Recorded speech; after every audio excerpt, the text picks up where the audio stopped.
အချိန်15မိနစ်ကျော်လောက်ပေးုံနဲ့ကိုယ့်လုပ်ငန်းအတွက် one page marketing plan ကိုဘယ်လိုဆွဲမလဲအားလုံးပဲမင်္ဂလာပါကျွန်တော်နာမည်တော့ခန့်ကျော်စောဖြစ်ပါတယ်ကျွန်တော်ကတော့လက်ရှိမှာ digital marketing နဲ့ပတ်သက်တဲ့ training ဘိုင်းတွေပေးသလို digital marketing consultant တွေလည်းလုပ်ကိုင်ပါတယ်ဒါအပြင်ကျွန်တော်မှာ digital marketing service ပေးတဲ့ agency လည်းလုပ်ကိုင်နေပါတယ်ကျွန်တော်ကဒီ video လေးထဲမှာတော့အချိန်15မိနစ်ကျော်လောက်ပေးုံနဲ့ကိုယ့်လုပ်ငန်းအတွက် marketing plan ကိုဘယ်လိုဆွဲမလဲဆိုတဲ့အကြောင်းလေးကိုကျွန်တော်ဒီ video လေးထဲမှာပြောပြပေးသွားမှာဖြစ်ပါတယ်အဲဒါကြောင့်မို့ကျွန်တော်တို့ဒီ video လေးကိုဆက်ကြည့်လိုက်အောင်ပထမဆုံးကျွန်တော် one page marketing plan ဆွဲဖို့အတွက်ဆိုရင်ဘာလို့လဲဆိုတဲ့အကြောင်းကျွန်တော်ကပြောပြပေးမှာဖြစ်ပါတယ်one page marketing plan ဆွဲတာကကျွန်တော်တို့ရင်းတော့မခတ်တော့ပါဘူးကျွန်တော်တို့ဒါပေမဲ့ဒီ one page marketing plan ရှိခြင်းအပြင်ကျွန်တော်တို့ဘာဖြစ်မလဲဆိုတော့ကျွန်တော်တို့လုပ်ငန်းပို့ပြီးတိုးတက်မယ် sales တွေရောင်းအားကောင်းမယ်ဘယ်နေရာမှာလိုအပ်ချက်ရှိမလဲသိမယ်ဘာလိုအပ်ချက်ရှိမလဲသိရကျွန်တော်တို့သိမလဲပြီးတော့ရောင်းအားတွေကိုဒီတက်ပို့ပြီးဇာတ်နဲ့ချီပြီးတိုးတက်အောင်ကျွန်တော်ဘာလုပ်ရမလဲဆိုတာကိုကွက်မြင်သွားမှာဖြစ်ပါတယ်ကျွန်တော်မိတ်ဆွေကြားဖို့ပါလိမ့်မယ်ပလန်မရှိရင်ပလက်လန်ပါတယ်ကျွန်တော်တို့ပလန်ရှိမှလာကျွန်တော်တို့ရဲ့goal တွေကျွန်တော်တို့ရဲ့ target တွေကပြည့်မီမှာဖြစ်လို့ target တွေကျော်မှာဖြစ်ပါတယ်ဒါကြောင့်မို့ plan နေနဲ့လှုပ်ဆောင်တင်ပါတယ်ကျွန်တော်ကတော့ကျွန်တော်ရဲ့ one page marketing plan ကိုဘယ်လိုဆွဲမလဲဆိုတဲ့အကြောင်းကိုကျွန်တော်အနေနဲ့ပြောပြပေးမှာဖြစ်ပါတယ်ကျွန်တော်ဒီဟာလေးကိုအရင်ချဲ့လိုက်မယ်ဆိုရင်ဒီမှာဒါလေးကိုရင်ချဲ့လိုက်မယ်ဆိုရင် one page marketing plan မှာဘာပါမလဲဆိုတော့ one page marketing plan ကအကွက်6ကွက်ပါတယ်အကွက်6ကွက်ဥမာဒီမှာအဓိက main က3ခုရှိရယ် before ရှိမယ် during ရှိမယ် after ရှိမယ် before ဆိုတာက customer တွေကိုယ်စီကိုစပြီးတော့မဝယ်ခင်ချင်းနေပါတယ် during ဆိုတာက customer တွေကိုယ်စီမှာဝယ်အောင်ဝယ်နေတဲ့ချင်းနေပြီး after ဆိုတာက customer တွေကိုယ်စီမှာဝယ်ပြီးရဲ့ချင်းနေ okay customer တွေကိုယ်စီမှာဝယ်ပြီးရဲ့ချင်းနေအဲ့ဒါဆိုရင်ကျွန်တော်ကပထမဦးဆုံး before ကနေရင်စမယ်ဒီမှာ before ကနေရင်စမယ် before ကနေရင်စဖို့အတွက်ဆိုရင် before မှာအကွက်3ကွက်ပါတယ် my target market ဆိုတာပါတယ် my message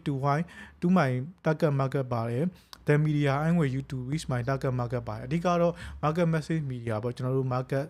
ကျွန်တော်တို့ရဲ့ target ကျွန်တော်တို့ရဲ့သတ်မှတ်ထားတဲ့ customer ဘယ်သူတွေလဲကျွန်တော်တို့ဘာ message ပေးမလဲနောက်ပြီးတော့ pay media သုံးမလဲဆိုတဲ့အကြောင်းလေးကိုကျွန်တော်ကအရင်ဆုံးရှင်းပြချင်ပါတယ်ဒီမှာကျွန်တော် before ပါတယ် prospect ဆိုတာကကျွန်တော်တို့ရဲ့အလားအလာရှိတဲ့ဖောက်တယ်တွေရအောင်ကျွန်တော်တို့အနေနဲ့ဘယ်လိုလုပ်အောင်လဲဆိုတဲ့အကြောင်းကိုဒီ၃ခွက်ကမိတ်ဆွေကိုပြောပြပေးပါလိမ့်မယ် okay အဲ့ဒါဆိုရင်ကျွန်တော် before ကိုနှိပ်လိုက်မယ် before နှိပ်လိုက်မယ်ဆိုရင်ကျွန်တော်တို့အနေနဲ့ဒီမှာဘာတွေပါမလဲဆိုတော့ target market ဥပမာအဖြစ် target market ကမိတ်ဆွေကဥပမာအဖြစ်ကျင်ဆော့တယ်ဆိုပါဆိုကျင်ဆော့တယ်ဆိုရင်ဥပမာအပြင်အသက်20ကနေ50လောက်ထိကျန်းမာရေးကောင်းတဲ့သူတွေပေါ်ပြီးလှကျင်တဲ့သူတွေဆိုရင်ဒီလို target ကိုယ့်ရဲ့ target customer ဒီလိုဖြစ်မယ်ဥပမာအပြင်မိတ်ဆွေကအထည်ရောင်းနေဆိုရင်ဥပမာအထည်ကယောက်ျားလေးထည်ဥပမာbusiness man တွေ with this time အထည်ရောင်းနေဆိုရင်35ကနေ45လောက်ထိဖြစ်မယ်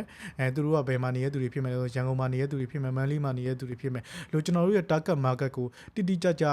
ျသတ်မှတ်ပေးရမှာဖြစ်ပါတယ်မိတ်ဆွေရောင်းတဲ့ product alike မိတ်ဆွေရောင်းတဲ့ service alike ကိုကိုယ့်ရဲ့ target market တွေကဘယ်သူတွေလဲဆိုတာသတ်မှတ်ပေးမှသာမိတ်ဆွေရဲ့အဲ့ target market တွေကမိတ်ဆွေစီဝယ်လာမှာဖြစ်ပါတယ်အဲ့လိုမှမဟုတ်ဘဲနဲ့မိတ်ဆွေကကိုရောင်းမဲ့သူကဘယ်သူလဲမသိဘူးအကုန်လုံးကိုရောင်းမယ်ဆိုရင်အကုန်လုံးကိုရောင်းတာကဘယ်သူမှမရောင်းတာနဲ့အတူတူပါပဲကျွန်တော်တို့ကဘယ်ဈေးနှုန်းဖြစ်ဖြစ်လူတိုင်းမကြိုက်နိုင်ပါဘူးလူနည်းစုသာကြိုက်မှာဖြစ်ပါတယ်အဲဒါကြောင့်မို့မိတ်ဆွေအနေနဲ့မိတ်ဆွေရဲ့ target market ကိုတခြားသတ်မှတ်ထားဖို့လိုပါမယ်ဥပမာအဖြစ်မိတ်ဆွေကတခြားကျွန်တော်တို့ဘာဥပမာပေးလို့ရလဲဆိုတော့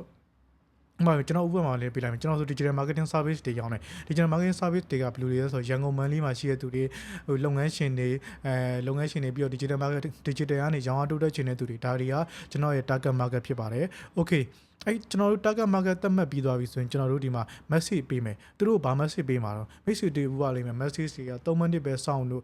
့ဘိုက်စာနေလားလို့နောက်တစ်ခုက3မိနစ်ပဲစောင့်လို့ဘိုက်စာနေလားလို့နောက်ပြီးတော့ကျွန်တော်စိတ်ချယုံကြည် ARD တို့ဒါတွေကကျွန်တော်တို့ message ဖြစ်ပါတယ်အဲ့ဒါခုနကကျွန်တော်တို့သတ်မှတ်ထားတယ်ဥပမာပြင်ကျွန်တော်ရဲ့ agency ဆိုရင်ကျွန်တော်ရဲ့ agency က target market ကိုကျွန်တော်ပေးတဲ့ message ရှိပါတယ်ကျွန်တော်ဥပမာပြင်ရောင်းအားတက်ချင်တယ်ဆိုရင် digital ပေါ်မှာ message ရဲ့ရောင်းအားကိုချက်ထွင်ပါလို့ဘာလို့ဆိုတော့ကျွန်တော်ရဲ့ target audience ကိုပေးရကျွန်တော်ရဲ့ message ဖြစ်ပါတယ်ဒါကြောင့်မိတ်ဆွေအနေနဲ့လည်းမိတ်ဆွေရဲ့ target audience ကို message ပေးဖို့လိုပါတယ် message ပေးမှသာမိတ်ဆွေရဲ့လုပ်ငန်းမိတ်ဆွေရဲ့ product မိတ်ဆွေရဲ့ service ကရောင်းရမှာဖြစ်ပါတယ်ဒါကြောင့်မို့ပထမဆုံးကျွန်တော်တို့အကွက်ထဲမှာဒီအကွက်ထဲမှာကိုယ့်ရဲ့ target market ကိုကျွန်တော်အနည်းဆုံး5ချက်လောက်ချရေးဖို့လိုမယ်ဥပမာအပြင်အသက်ဘယ်လောက်ရှိတဲ့သူတွေနောက်ပြီးတော့ယောက်ျားလေးလားမိန်းကလေးလားနောက်ပြီးတော့ဘာတွေစိတ်ဝင်စားတဲ့သူတွေလဲဘယ်နေရာလူတွေလဲဘယ်နေရာလူတွေနောက်ပြီးတော့သူတို့ရဲ့ဘယ်လိုပြောသူတို့ရဲ့ characteristic ကဘယ်လိုရှိမလဲကျွန်တော်တို့ဒီ my target market ထဲမှာအချက်5ချက်ချရမှာဖြစ်ပါတယ်အဲ့ပြီး message ကျွန်တော်ပေးမဲ့ message ကဥပမာအပြင်ကျွန်တော်ဘာတွေရှိအောင်မလဲဆိုတော့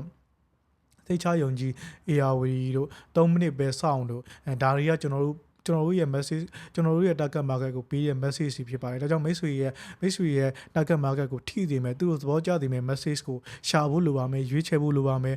ကျွန်တော်တို့စဉ်းစားဖို့လိုပါမယ်အဲ့ဒီ message ကိုကျွန်တော်ဒီဒုတိယအကွက်ထဲမှာထည့်မှာဖြစ်ပါတယ် okay အဲ့ဒါဆိုရင်တတိယအကွက်ကကျွန်တော်တို့အနေနဲ့ target market လည်းရပြီနောက်ပြီးတော့ message လည်းရပြီဆိုကျွန်တော်တို့ဘာလုပ်ရမလဲသူတို့ကိုသိအောင်ကြော်ညာရမယ်ကျွန်တော်တို့သူတို့သိအောင်သွားရမယ်သူတို့စီကိုသွားဖို့အတွက်ဆိုရင်ကျွန်တော်တို့ဘာတွေသုံးမလဲဥပမာပြ media သုံးရမယ် media Facebook သုံးမလား TikTok သုံးမလား Facebook သုံးမလားဒါတွေ marketing နဲ့သွားမလားကျွန်တော်ဘယ်လိုသွားရမလဲဆိုတော့တစ်ချက်ကြည့်ရမှာဖြစ်ပါတယ်ဥပမာပြမိတ်ဆွေက target market သတ်မှတ်ပြီးဆိုရင်သိကြတယ်မိတ်ဆွေရဲ့ target market စီကိုရောက်အောင်ဘယ်လိုသွားရမလဲဆိုတော့မိတ်ဆွေအနေနဲ့အကြမ်းမြင့်စဉ်းစားလို့ရမယ်ဥပမာပြမိတ်ဆွေကဂျင်းမိတ်ဆွေက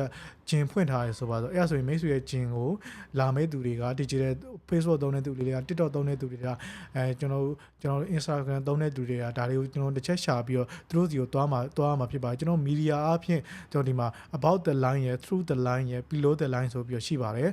်ကျွန်တော်အဓိကအသုံးများတာကဒီမှာအရင်ခေတ်ကတော့ကျွန်တော် about the line ဆိုရင် mass media လို့ခေါ်တယ်ဒီကောင်ကတော့ကျွန်တော် target မထားဘူးအကုန်လုံးကိုပြစ်တာဥပမာပြင်မိတ်ဆွေလမ်းမှာဘေဘုတ်ထောင်နေဆိုတော့ဘေဘုတ်ထောင်နေဆိုရင်မိတ်ဆွေရဲ့ target market ကိုတိုက်ပြစ်တာမဟုတ်ဘဲနဲ့လာတဲ့လူတွေအကုန်လုံးကြည့်ရဖြစ်တဲ့အတွက်ကြောင့်ဒါ mass marketing target market မရွေးရဘူးဒါမြင် तू ကဘာလဲဆိုကုန်ကျစရိတ်ရမ်းများတယ်ကုန်ကျစရိတ်ရမ်းများတဲ့အတွက်ကြောင့်ဒီကောင်ကလုပ်ငန်းကြီးတွေလောက်ပဲသုံးတယ်ကျွန်တော်တို့က SME လုပ်ငန်းတွေအခုမှစတဲ့လုပ်ငန်းတွေဆိုရင်ကျွန်တော်တို့အနေနဲ့ through the line ကိုသုံးရမှာဖြစ်သွားတယ် through the line ကဘာလဲဆိုတော့ digital တွေပါမယ် digital အားမယ်ဥပမာ Facebook တွေပါမယ် TikTok တွေပါမယ် YouTube တွေပါမယ် Google တွေပါမယ်ကျွန်တော်တို့ကဒါတွေကိုသုံးပြီးတော့ကျွန်တော်တို့ရဲ့ဒီ message ကိုကျွန်တော်တို့ရဲ့ market တွေကိုရောက်အောင်လုပ်ရမှာဖြစ်ပါတယ်ဒါမှဒါကျွန်တော်တို့ရဲ့ customer တွေကကျွန်တော်တို့ရဲ့ target market တွေကျွန်တော်တို့ရဲ့အလားအလာရှိရဲ့ဖောက်တယ်လို့ခေါ်တဲ့ prospect တွေကကျွန်တော်တို့ဒီကိုအရင်ဆုံးလာပြီးတော့ဝယ်မှာဖြစ်ပါတယ်အဲ့ဒါဆိုရင်ပထမဆုံးအဆင့်အနေနဲ့ before အကြောင်းကိုသိလောက်ပြီးတင်တယ် okay အဲ့ဒါဆိုရင်ကျွန်တော် before အကြောင်းပြီးသွားပြီဆိုရင်ကျွန်တော်ဒီမှာ target market ဆိုရင်လည်းကိုကဘယ် channel တွေရေးမှလဲဆိုတော့ကျွန်တော်တို့ channel 3ခုလောက်ထည့်ပြီးတော့ရေးဖို့လိုပါမယ်အဲ့ဒါဆိုရင်ပထမချက်အနေနဲ့ target market ကလည်းကျွန်တော်5ချက်လောက်ရေးမယ် message လည်းရေးမယ် message ကိုကျွန်တော်3ခုလောက်ရေးမယ်3ခုတွေမှာ customer တွေဘယ်ကြိုက်လဲဆိုတော့ကျွန်တော်တို့ရှာမယ်ရှာပြီးတော့အဲ့ဒါကိုသုံးမယ်နောက်ပြီးတော့ဒီမှာ media လည်းကျွန်တော်တို့ရဲ့ target market တွေကဘယ်မှာရှိလဲသူတို့ကဘယ်နေရာမှာရှိလဲဆိုတော့ကြည့်ပြီးတော့သူတို့ရှိတဲ့ media ကိုကျွန်တော်တို့အနေနဲ့သုံးနိုင်ရမှာဖြစ်ပါတယ်သုံးပေးရမှာဖြစ်ပါတယ် okay အဲ့ဒါဆိုရင်ကျွန်တော်တို့အနေနဲ့ဒီမှာဆိုရင်ဘာရှိတယ်ဆိုတော့ join ဆိုတာကကျွန်တော်တို့စီကိုကျွန်တော်တို့ target market လေးရွေးပြီး message လည်းပြစ်ပြီး media လည်းသုံးပြီးဆိုတရားသူတို့ရဲ့စုံစမ်းမေးမြန်းမှုတွေကျွန်တော်တို့စီရောက်လာပြီကျွန်တော်တို့စီရောက်လာတဲ့အခါမှာဒီမှာ lead capturing system ရှိမယ် lead nurturing system ရှိမယ် conversion mindset conversion strategy ဒီ၃ချက်ဒါက customer ကျွန်တော်တို့စီဝယ်နေတဲ့အချိန်မှာကျွန်တော်တို့ဘယ်လိုရောင်းမလဲဆိုတဲ့အကြောင်းတွေကိုကျွန်တော်ဒီထဲမှာထည့်ရမှာဖြစ်ပါတယ်ကျွန်တော် join ကိုကြည့်လိုက်မယ်ဆိုရင်ဒီမှာ lead capturing ရှိမယ် lead nurturing ရှိမယ်နောက်ပြီးတော့ကျွန်တော်တို့အနေနဲ့ lead nurturing ရှိမယ်နောက်ပြီးတော့ conversion ရှိမယ်ပထမဆုံးအနေနဲ့ lead capturing ကကျွန်တော်တို့စီလာမေးတဲ့စုံစမ်းမေးမြန်းမှုတွေကိုကျွန်တော် lead လို့ခေါ်ပါတယ် lead လို့ခေါ်ပါတယ်လာမေးရဲ့စုံစမ်းတွေကိုကျွန်တော်တို့ကlead လို့ခေါ်ပါတယ် lead လို့ခေါ်ပါတယ်ဒီ lead တွေကိုကျွန်တော်လာပြီးတော့ကျွန်တော်တို့ရဲ့ product သို့မဟုတ် service ကိုလာပြီးတော့စုံစမ်းမေးမြန်းတဲ့သူတွေကိုကျွန်တော်တို့အနေနဲ့စိန်စရာတစ်ခုနဲ့မှတ်ထားမှာဖြစ်ပါဥပမာ Excel သုံးမလားဒါမှမဟုတ်အခုခေတ်ပေါ်နေတဲ့ software တွေသုံးမလားဒါတွေနဲ့သုံးပြီးတော့ကျွန်တော်တို့ဥပမာပြင်ဘယ်သူကတော့ဘယ်ချိန်မှာဘယ် product ကြောင်းမေးသွားတယ်ဘယ်သူကတော့ဘယ်ချိန်မှာဘာကိုမေးသွားတယ်ကျွန်တော်တို့ကဒါတွေကိုကျွန်တော်တို့အနေနဲ့ customer relationship management လို့ခေါ်တဲ့ CRM တစ်ခုစောက်ထားမှာဖြစ်ပါတယ်အဲ့ဒါကိုကျွန်တော်တို့ဘာနဲ့စောက်မလဲဥပမာပြင်ကျွန်တော်တို့ Excel နဲ့စောက်မလားကျွန်တော်တို့ Facebook ကဒီမှာ business tools ကိုသုံးမလားကျွန်တော်ဒီဟာထဲမှာကိုသုံးမဲ့အကြောင်းအရာတစ်ခုကိုကျွန်တော်တို့အနေနဲ့ထည့်ပေးရမှာဖြစ်ပါတယ် okay အဲ့ဒါဆိုရင်ကျွန်တော်တို့က lead nurturing lead nurturing ဆိုတာကဘာလဲဆိုတော့သူတို့ကမိတ်ဆွေရဲ့ product နဲ့ပတ်သက်ပြီးတော့မိတ်ဆွေဥမာပြင် target market လည်းမိတ်ဆွေရွေးပြီး message လည်းရွေးပြီး media လည်းရွေးပြီး lead nurturing လည်းလုပ်ပြီးဆိုရင် lead nurturing သူတို့ကိုယ့်စီကိုဝယ်အောင်ကျွန်တော်တို့နေဘာလို့ပြောလို့ရလဲဘာပြောဥမာပြင်သူတို့ဘာကိုဒီ product နဲ့ပတ်သက်ပြီးကိုရောင်းတဲ့ service နဲ့ပတ်သက်ပြီးသူတို့မှာဘာမေးခွန်းတွေရှိနေလဲဥမာအပြင်ရှိရမေးခွန်းတွေဘာဖြစ်နေဒီ product ကဒီလုပ်ငန်းရုံရလားဒီ product သုံးရင်ငါ့အတွက်ဘာအကျိုးကျေးဇူးရမှာလဲဒီ product ကိုဝယ်လို့ငါ့အတွက်ဆုံးရှုံးမှုဖြစ်နိုင်မလားနောက်ပြီးတော့ဒီ product မဝယ်ခင်ငါဘာသိထားရမလဲစားတဲ့အကြောင်းအရာတွေသူတို့သိကျင်တဲ့အကြောင်းအရာတွေသူတက်ကလဲသိကျင်တဲ့အကြောင်းအရာတွေကိုကျွန်တော်တို့အနေနဲ့ content creation နဲ့ကျွန်တော်တို့အနေနဲ့ပြောပြရမှာဖြစ်ပါတယ်ဥပမာအပြင်ဒီထဲမှာကျွန်တော်တို့ပထမတစ်ခုက lead capturing မှာကျွန်တော်တို့ CRM စနစ်စောင့်မဲ့ CRM စနစ်ကိုကျွန်တော်ဒီထဲမှာထည့်ထားမယ် okay lead nurturing မှာလဲကျွန်တော်တို့အနေနဲ့သူတို့ကိုဘယ်လိုရောင်းမလဲ လို့သူတို့ကိုထပ်တယ်လဲမေးတဲ့ဟာတွေကျွန်တော်တို့ဘယ်လိုပြင်မယ်ဥပမာအပြင်ကျွန်တော်တို့ရဲ့ sign location တို့ကျွန်တော်ဒီဟာကိုရောင်းရင်နောက်ဝယ်တဲ့အခါမှာဘာတွေတည်ထားသင့်လဲတို့ customer အများအားမေးတဲ့အကြောင်းအရာတွေကိုကျွန်တော်တို့ ਨੇ content creation လုပ်ပြီးတော့ဒီ quad ထဲမှာထည့်ရမှာဖြစ်ပါတယ်ဥပမာပထမတစ်ချက်အနေနဲ့ဒီ product ကဒီ product အကြောင်းကိုရှင်းပြပါဒီ product မိတ်ဆွေကဒီ product အကြောင်းရှင်းပြမယ်ဈေးနှုန်းအနေနဲ့ဘယ်လိုရှိလဲနောက်ပြီးဒီ product ကိုဝယ်ရင်ဘာကျိုးကျေးဇူးတွေရမှာလဲနောက်ပြီးတော့ဒီ product ကပေးမဲ့ value ကဘာတွေလဲဆိုတာမိတ်ဆွေနဲ့ lead nurturing ထဲမှာထည့်ထားမှာဖြစ်ပါတယ် okay အဲ့ဒါဆိုရင်ကျွန်တော်တို့ CRM လဲစောက်ပြီးသွားပြီ lead nurturing သူတို့သိကျင်တာတွေသူတို့တစ်ခါလဲမေးတဲ့ဟာတွေကိုကျွန်တော်တို့ပြောပြပြီးသွားပြီဆိုရင် combat စီနောက် sales တက်အောင် sales အယောင်းရအောင်ကျွန်တော်တို့အနေနဲ့ဒါကိုလောက်အောင်မှာဖြစ်ပါတယ်ရောင်းဖို့အတွက်ဆိုရင်ကျွန်တော်တို့ list ကိုဝယ်သူဖြစ်အောင်စုံစမ်းမေးမြန်းတဲ့သူတွေကိုကျွန်တော်တို့ဘယ်လိုရောင်းမလဲစုံစမ်းမေးမြန်းတဲ့သူတွေကိုကျွန်တော်တို့အနေနဲ့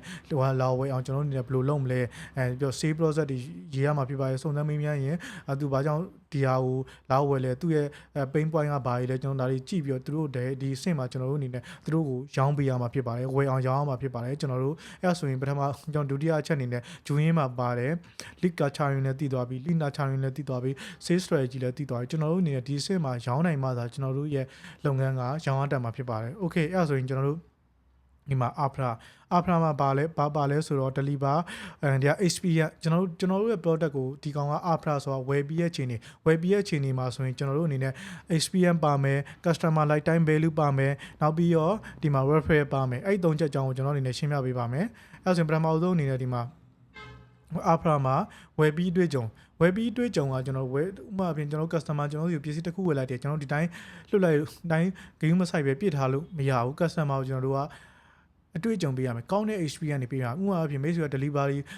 payment ပို့ပေးပြီးတော့ချက်ချင်း delivery ပို့ပေးရမျိုး delivery ကိုသူပြောတဲ့ချိန်တွင်ရအောင်လုပ်ပေးတာမျိုးနောက်ပြီးတော့ငွေလွှဲပြီးရင်လည်း reply မကြဘဲနဲ့ reply ကိုပုံမှန်ပေးရမျိုးဒါကျွန်တော်တို့ကသူနဲ့ပတ်သက်ပြီးတော့ကောင်းတဲ့အတွေ့အကြုံတွေကျွန်တော်တို့အနေနဲ့ပေးဖို့လိုပါမယ်အဓိကပြီးတော့နောက်ပြီးတော့ကိုပြောတဲ့ကို2ရက်တွင် delivery ရောက်မယ်ဆိုရင်2ရက်တွင် delivery ကိုရအောင်လုပ်ပေးရမျိုးကျွန်တော်ဒါတွေလုပ်ပေးဖို့လိုပါမယ်ဒါမှသာ customer ကကိုယ့်စီကပစ္စည်းဝယ်ပြီးစိတ်တိုင်းကြမှာဖြစ်လို့နောက်လူတွေကိုလည်းညှို့ပေးမှာဖြစ်လို့သူကလည်းတက်ကဝယ်လာပြီးတော့ဝယ်မှာဖြစ်ပါတယ်အဲအကြောင်းမို့ကျွန်တော်တို့အနေနဲ့ဒီမှာဒီပထမဒီကျွန်တော်ဒီကွက်မှာဆိုရင်ကျွန်တော်5ချက်လောက်ထည့်ရေးမယ်ဘာရေးမလဲဆိုတော့ကျွန်တော် experience တွေဘယ်လိုပေးမလဲ delivery ကိုဘယ်လိုချိန်တွင်းရအောင်လုပ်မလဲ reply ကိုဘယ်လိုလုပ်အောင်လုပ်မယ် payment ကိုဘယ်လိုဆင်ပြေအောင်လုပ်မလဲနောက်ဒီချက်5ချက်လောက်ကိုဒီထဲမှာထည့်ပြီးတော့ရေးရမှာဖြစ်ပါတယ် okay အဲဆိုရင် customer lifetime value lifetime value ဆိုတာဘာလဲဆိုတော့ကျွန်တော်တို့ဝယ်ပြီးရဲ့ customer ကိုကျွန်တော်တစ်ခါရောင်းလိုက်ရုံနဲ့ကျွန်တော်တို့ကအများကြီးမြတ်တာမဟုတ်ပါဘူးကျွန်တော်တစ်ခါရောင်းပြီးတော့နောက်တစ်ခါရောင်းနောက်ပြီးတော့အဲ့မတူတဲ့ product ကိုရောင်းမှလာကျွန်တော်တို့ရဲ့လုပ်ငန်းကပို့ပြီးတော့ save volume တွေများလာမယ် profit margin တွေများလာမှာဖြစ်ပါတယ်ဒါကြောင့်မို့လို့အနေနဲ့ကျွန်တော်တို့ကိုကိုယ့်စီကိုထပ်ခါလာဝယ်အောင်ကျွန်တော်တို့အနေနဲ့ blue strategy တွေသုံးမလဲဒီမှာဆိုကျွန်တော်ပြထားတာကတို့တစ်ခါထပ်ဝယ်ပြီးနောက်တစ်ခါထပ်ဝယ်အောင်လုပ်မယ်ဘယ်လိုလုပ်မလဲကျွန်တော်တို့ထပ်ဝယ်အောင်ဆိုကျွန်တော် customer ဒီမှာ lifetime value ကိုကောင်းလုပ်ပြီးရတဲ့အတွက်ကြောင့်သိကြသူနောက်တစ်ခါကိုယ့်စီကိုပဲထပ်ဝယ်အောင်လုပ်မယ်ပြီးတော့ cross sell ဆိုတာကကျွန်တော်တို့မတူတာကိုရောင်းမယ်ဥပမာအပြင် KFC တို့ပါဆိုရှိမယ်ဒီကျွန်တော်တို့ cross sell ရဒီကြောက်ကြော်နဲ့ Coca-Cola နဲ့တွဲရောင်းတာမျိုးဥပမာအပြင်မိတ်ဆွေကဂျင်ဖွင့်တာဆိုရင်ဂျင်နဲ့ပီတီနဲ့တွဲရောင်းတာမျိုးဂျင်နဲ့တောက်ရည်သက်နဲ့တွဲရောင်းတာမျိုးဂျင်နဲ့ protein နဲ့တွဲရောင်းတာမျိုးအဲ့လိုပုံစံမျိုးရောင်းမှလာကျွန်တော်တို့ရဲ့save volume တွေကတက်လာမှာဖြစ်ပါတယ်မိတ်ဆွေလည်းဒီလိုရောင်းနိုင်ဖို့လိုပါမယ်အဲ့ဒါဆိုရင်ကျွန်တော်တို့အနေနဲ့ဒီ quad ထဲမှာဆိုရင် customer lifetime value ပို့ပြီးတော့ရောင်းအောင်ဘာလုပ်မလဲ cross sell မှာဘာထည့်မလဲ up sell မှာဘာထည့်မလဲပို့ပြီးတော့ရောင်းအောင်ဘာလုပ်မလဲဒီထဲမှာလည်းကျွန်တော်တို့5ချက်လောက်ထည့်ထားဖို့လိုပါမယ် okay အဲ့ပြီးတော့နောက်ဆုံးချက်အနေနဲ့ refer တခြားသူတို့ဘယ်လိုပြန်ညှို့အောင်လုပ်မလဲမိတ်ဆွေကိုယ်တိုင်လည်းမိတ်ဆွေစဉ်းစားကြည့်လိုက်ပါမိတ်ဆွေ product တစ်ခုကိုဝယ်ပြီးတယ် product တစ်ခုကိုသုံးပြီးတော့မိတ်ဆွေတခြားသူကိုဘယ်လိုချိန်နေမှာညှို့တော့ဒီ product ကကိုစိတ်တိုင်းကြရင်ကိုဝယ်ထားရတဲ့ပို့ပြီးတော့ပြန်ရရင်ဒါမှမဟုတ်ကိုဝယ်ထားရတဲ့ပို့ပြီးပြန်ရရင်နောက်ပြီးတော့ဒီ product ဝယ်ရင်ကိုရမ်းစိတ်ချမ်းသာရင်တခြားသူကိုမိတ်ဆွေညှို့ပေးမှာဖြစ်ပါတယ်အဲ့လိုပဲမိတ်ဆွေရဲ့ product ကိုဝယ်သူကတခြားသူကိုညှို့ပေးဖို့အတွက်ဆိုရင်မိတ်ဆွေအနေနဲ့ဘာကြီးလုပ်မလဲဘာကြီးလုပ်မလဲဆိုရင်ပထမတစ်ချက်ဒီမှာဆိုရင်ကျွန်တော်တို့ပုံမှန်တိုင်းဆိုရင်သူဝယ်တဲ့အချိန်မှာသူဝယ်တဲ့အတိုင်းကျွန်တော်တို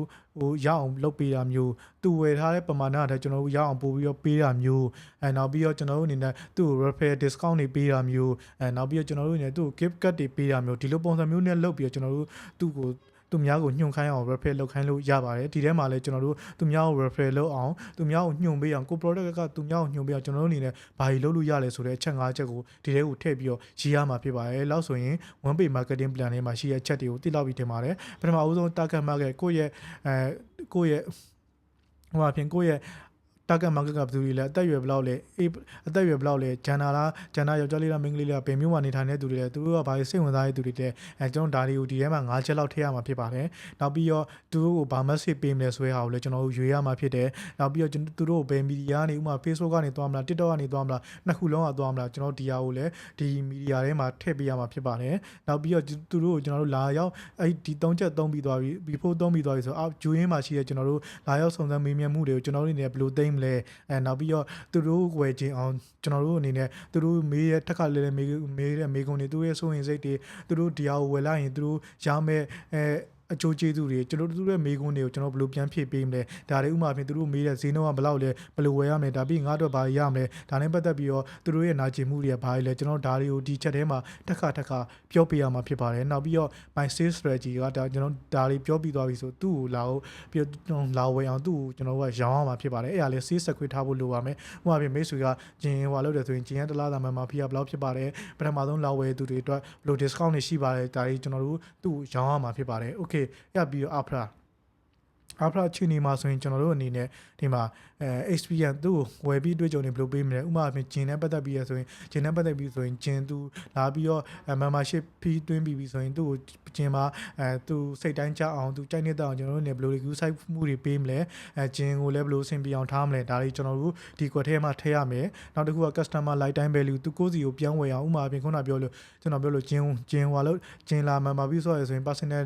trainer ကျွန်တော်ငှားအောင် protein တွေရောင်းလို့ရအောင်ပြီးတော့ဂျင်နဲ့ပတ်သက်တဲ့ဝယ်စားတွေရောင်းလို့ရအောင်ကျွန်တော်တို့ဘယ်လိုလုပ်မလဲနောက်ပြီးတော့တခြားသူကိုဘယ်လိုညှို့မလဲဆိုတော့ကျွန်တော်ဒီကွက်တွေကိုကျွန်တော်အနေနဲ့ထည့်ရမှာဖြစ်ပါတယ်မိတ်ဆွေက marketing plan လို့ပြောလိုက်တာနဲ့တခြားစာမျက်နှာတွေအများကြီးပါတဲ့ဟာကိုသွားပြီးတော့လုပ်เสียရမလို့ပေါ့ဒီ one page marketing plan ကိုလားကျွန်တော်ပြောတဲ့အချက်တွေကိုတခြားလိုက်နားထောင်ပြီးတော့တစ်ချက်ချင်းကိုတခြားထည့်ပြီးလုပ်မယ်ဆိုရင်မိတ်ဆွေရဲ့လုပ်ငန်းကမိတ်ဆွေရဲ့ business ကဒီ one page marketing plan တွေကိုတော်တော်ကိုအဆင်ပြေမှာဖြစ်လို့ရောင်းဝိုင်းလည်းတက်လာမှာဖြစ်ပါတယ်ဒါကြောင့်မို့မိတ်ဆွေအနေနဲ့ဒီ one page marketing plan ကိုတခြားကြည့်ပြီးတော့တစ်ချက်ချင်းစီလိုက်ပါလှုပ်ဆောင်ပါကြလို့နားမလျာရှင်ကျွန်တော်ဒီ comment ပေါင်းမှာဖြစ်ကျွန်တော်ရဲ့